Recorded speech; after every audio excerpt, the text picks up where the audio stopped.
के CBSE class 10 math के topper का आंसर शीट एनालाइज करते हैं। नंबर 1 सेक्शन ए से शुरुआत करेंगे तो भाई बच्चे ने क्वेश्चन नंबर लिखा हुआ है, ऑप्शन लिखा है और ऑप्शन के अंदर जो लिखा है वो भी लिखा है, वो तो आपको अब तक पता चल जाना चाहिए। हाँ, और लेकिन एक बात है, सेक्शन ए में कहीं पे भी हमें रफ वर्क नहीं दिख रहा है, तो या तो बच्चे ने पेंसिल से लिखकर मिटा दिया होगा या तो फिर लास्ट पेज में किया होगा।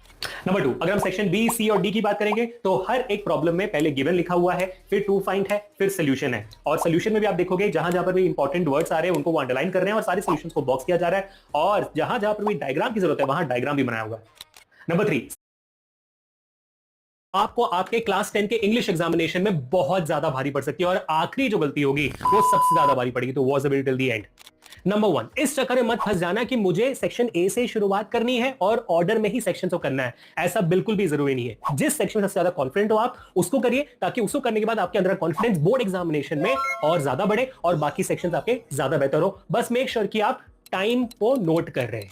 नंबर 2 इंग्लिश के लिए पीवाईक्यूज को बिल्कुल भी इग्नोर मत करिएगा, क्योंकि जो आपका सेक्शन सी में लिटरेचर आता है और सेक्शन बी में जो ग्रामर आता है वो मोस्ट प्रोबब्ली आपके पिछले 3 से 5 साल के पीवाईक्यूज में ही आ सकते हैं। तो मेक श्योर करिए कि पिछले 3 से 5 साल के इंग्लिश के पीवाईक्यूज को प्रैक्टिस करके जा रहे हो। नंबर 3 टू द पॉइंट लिखिएगा, वर्ड लिमिट के हिसाब से लिखिएगा, कहानियां मत बनाइएगा, क्योंकि क्या है ना कि कहानियां पिक्चरों में अच्छी लगती है, इंग्लिश पेपर पे नहीं।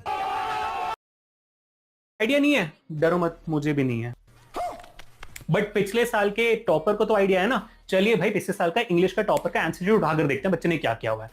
नंबर 1 आप जैसे इसको देखते हो समझ में आ रहा है कि इस बच्चे ने तो भाई मिथ बस्ट कर दी है। सबसे पहले इस बच्चे ने सेक्शन सी से शुरुआत करी हुई है, जहां पर लिटरेचर के सवाल को अटेंड करने के बाद बच्चे ने पहले फिर सेक्शन ए रीडिंग स्किल्स पे गए और फिर सेक्शन बी, क्योंकि बहुत सारे बच्चों का सेक्शन ए में रीड करते करते ही पैसे सेक्शन सी के सवाल छूट जाते हैं, है ना।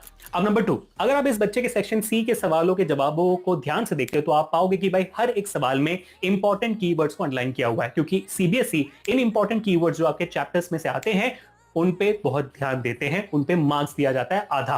तो ये कीवर्ड्स बहुत इंपॉर्टेंट है, उनको अंडरलाइन करना भी एक्सट्रीमली इंपॉर्टेंट है।